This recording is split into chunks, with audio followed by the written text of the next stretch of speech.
Je souhaite que tu prospères cette année 2018. C'est un souhait.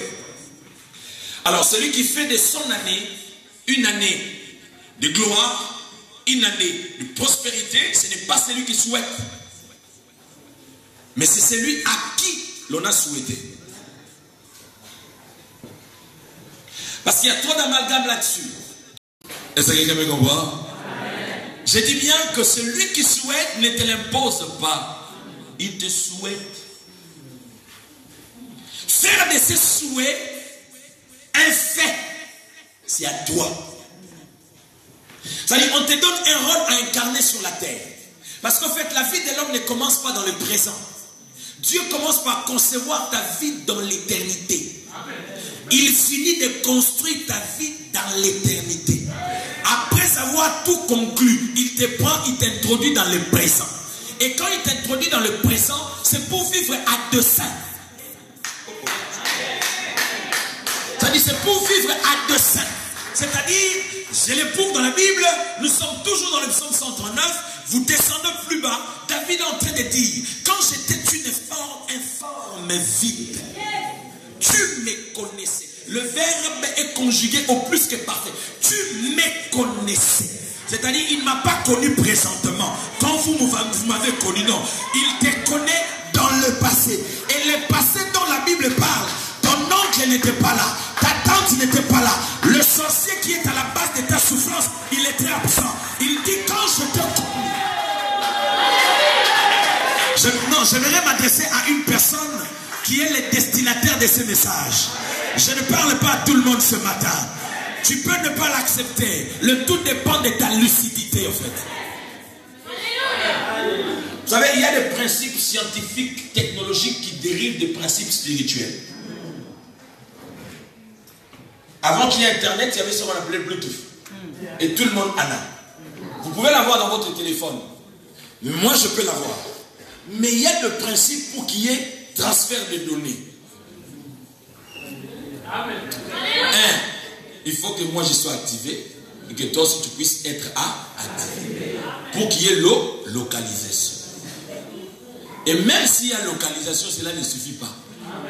Donc il faut qu'il y ait proposition des demandes et que toi tu acceptes. C'est-à-dire si tu n'acceptes pas, il n'y aura pas de transfert des données. Dis à celui qui est à côté de toi, le tout dépend de toi. Jésus est venu devant la tombe de Lazare, il n'a pas chassé un démon de l'esprit de mort. Il a demandé à Lazare de sortir de la tombe. C'était à Lazare de conjuguer le verbe sortir, soit au présent, soit au futur. C'est-à-dire, il y a certaines personnes, on les a déjà souhaité de sortir de la pauvreté. Mais ils y demeurent. Parce qu'au fait, ils le veulent. Ce n'est pas Dieu, mais c'est toi. Tu peux me poser la question comment? Parce qu'en fait, tu ne sais pas que malgré tout, on te dit de sortir de la prison. Il y a des principes à respecter pour en arriver là. Hein? Allons dans la Bible. Parce que moi, je vais me faire parler la Bible. Quelqu'un croit à la Bible, non? Nous sommes là pour la Bible, non? Est-ce que tu peux jurer de dire Amen à tout ce qui est biblique? Dites avec moi, je jure fidélité. De dire Amen à tout ce que la Bible m'apprend ce matin. Tu as juré fidélité? Allons-y. Nous sommes dans le livre de Proverbes chapitre 11, au verset 24.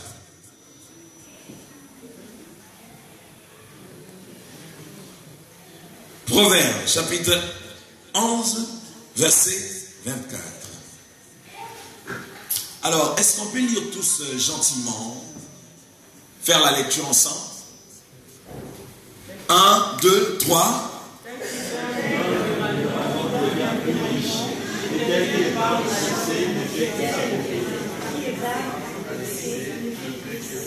Si on peut respecter un peu Molière avec le virgule, tout ça, on y va un peu doucement.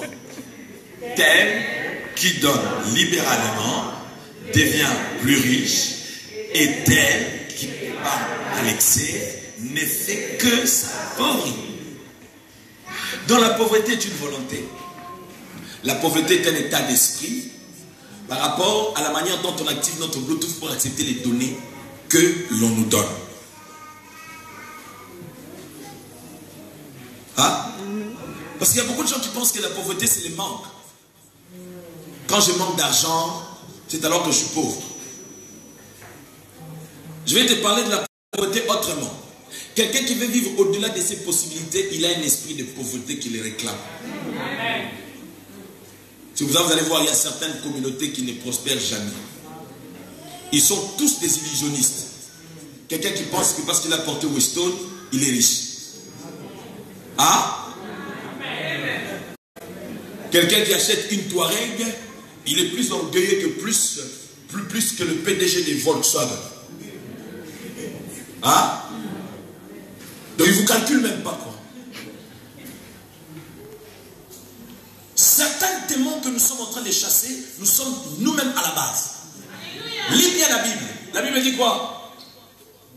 Dieu résiste. Oh? Certains, certes. Deux fois nous sommes en train de pleurer. C'est Dieu qui te résiste. Tu es tellement orgueilleux. Trop imbu de toi-même. Et le dictionnaire définit l'orgueil comme étant la surestimation de soi. Les gens qui pensent toujours être au-dessus de tous. Et pourtant on n'a même pas la reine d'Angleterre ici. C'est-à-dire ces femmes ou ces hommes qui pensent être au-dessus de la mêlée. C'est-à-dire tout ce que les autres ont, c'est pas bon, c'est pas vrai. Normalement, ça devait être ceci, ça devait être cela. Maman, Dieu résiste aux orgueilleux.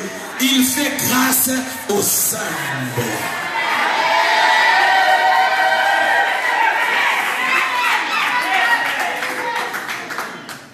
Les gens qui ont toujours tendance à vouloir corriger.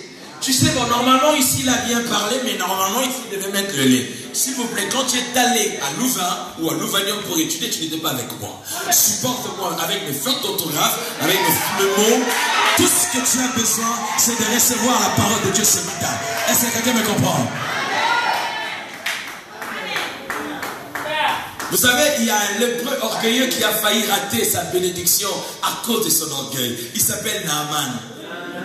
Un lépreux trop imbu de lui-même. Il va consulter les prophètes. Le prophète veut aller à sa rencontre, mais Dieu lui dit non. Et le prophète envoie ses serviteurs pour lui dire, va dire au général d'aller se jeter 7 fois au Jourdain. Le général dit, mais écoute, est-ce que chez moi, y a-t-il pas de fleuve plus grande que le Jourdain? Qu'y a-t-il ici pour qu'il ne vienne même pas à ma rencontre? Et il m'envoie son serviteur, lui, ce prophète-là, qui est-il, moi? Le général d'armée, un général très orgueilleux. Heureusement, lui, il était bien entouré par des personnes qui l'ont encouragé. Pour lui dire, général, ça fait quoi? Nous avons fait un long trajet. Accepte seulement. Toi, tes amis, c'est qui? Ceux qui vivent avec toi. Tu viens à l'église, mais tes amis, c'est toujours ceux qui insultent les pasteurs. Ceux qui insultent les apôtres. Ceux qui insultent ceci. Oh non, notre pasteur, il est bien. Votre pasteur est bien parce qu'il est bien maintenant. Est-ce que tu pries pour lui? Le problème, ce n'est pas de dire notre pasteur est bien. Le problème, c'est savoir mettre à genoux.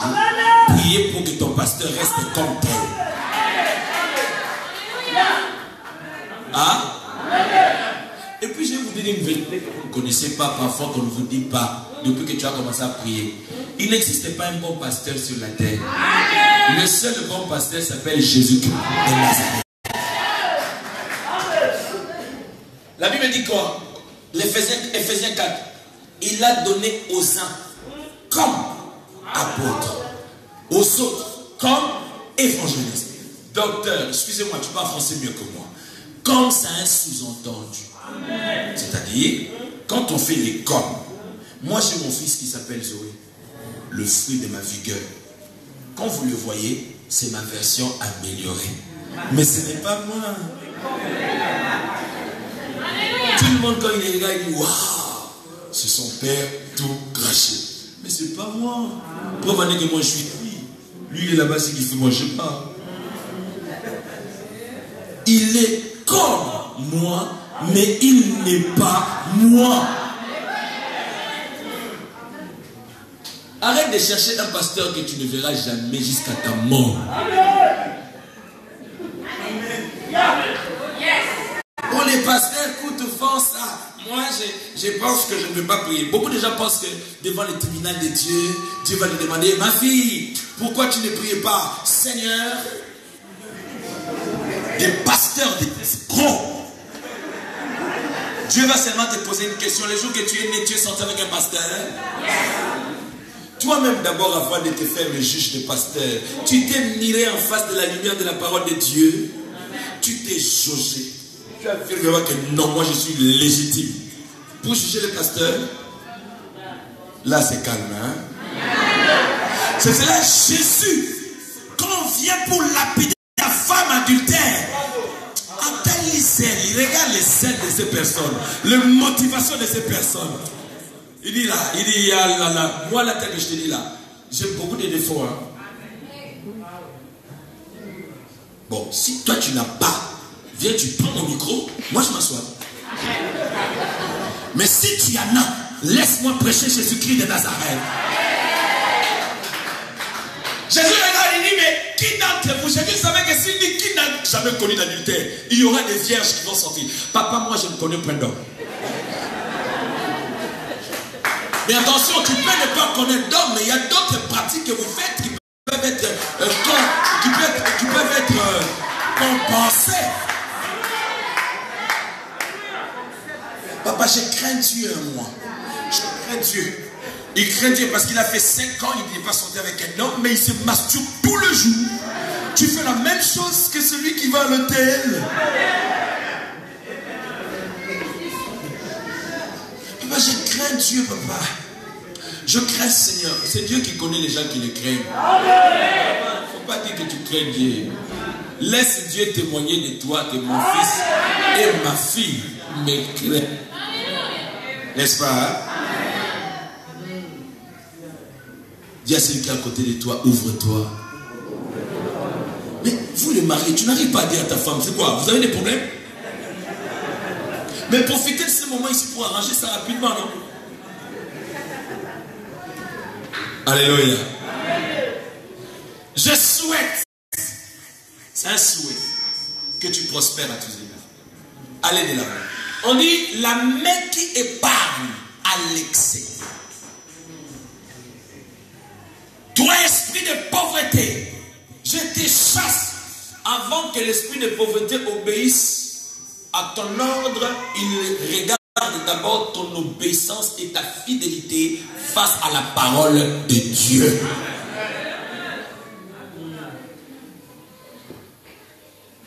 Si tu as le main dur, il y a des gens, souvent, casse le roi est coiffeur. Il y a une statue chez nous là. Hein, pour ceux qui ne sont pas de ma patrie. Ça s'appelle Ekequafoire. Je connais Ekequafoire. Alors, il ne bouge pas ces statues-là. Et il y a des gens qui sont tellement égocentriques, égoïstes, au point qu'il se prive lui-même le bien. Et il prend son égocentrisme, il l'amène jusqu'à l'église, jusque dans l'œuvre de Dieu. Les démons de pauvreté, il n'a aucun respect pour toi. Et il ne te respecte pas. Et il ne respectera même pas ton ordre. Et quand tu sens ton énergie, il se moque de toi parce qu'il ne partira pas. La Bible dit la main qui épargne à l'excès s'appauvrit. Mais elle qui s'ouvre, qui donne, c'est un principe. Chez nous en France, nous avons des associations qu'on appelle les associations de solidarité. Parce qu'il y a beaucoup de gens qui tombent trop dans ces amalgames. Nous, chez les chrétiens, on n'a pas l'amour. Chez de l'autre côté, il y a beaucoup d'amour. Ne confonds pas la solidarité avec l'amour. On peut être solidaire sans avoir l'amour. Le diable peut imiter Dieu en tout, sauf en amour. Il est incapable d'aimer. Il n'a jamais aimé et puis il n'aimera jamais. À ne pas confondre avec vos amours que vous chantent les musiciens du monde. Hein? Ça c'est l'amour Eros. C'est la célébration du Dieu du sexe. Qui n'ont rien à voir. Vous allez voir certaines chansons quand vous la chantez, il faut toujours avoir la main au cou.